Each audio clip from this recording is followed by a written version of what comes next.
hayatu zangamani. Ya mallan sambo. To ake ciki. Lafiya lau wallahi.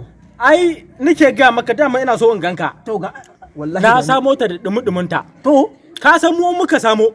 Dole sai mun samu wanda muka kyankyasa mai. Ku ne tsullen labari. Alhaji Umar Kainuwa ya dawo daga Abuja. Haba da Allah. Kwaran kwala. Ka ji mutumin. Kuma ana tunanin ya kwaso shagyar.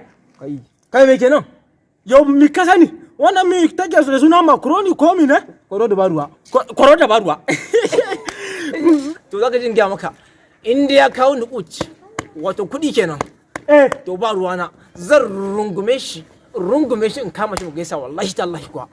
Ba abin da za a yi wallahi. Kai din? Yau a nan nume a cikin wato in dai ya ban nukuci. To kwaran kwaba daga ranar da kuka gaisa da shi. To ni da na ga kama zan canza hanya. Ba zan yarda ba ka je ka taba mai corona virus ko ka taba. To kidan bakin ciki.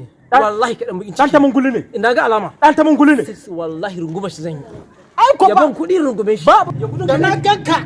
Canza hanya mai. Wallahi baka isa ba. Tun da ka je ka kwaso ta ka bana.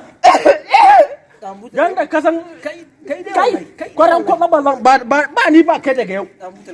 Kai ga zalaba man kudi.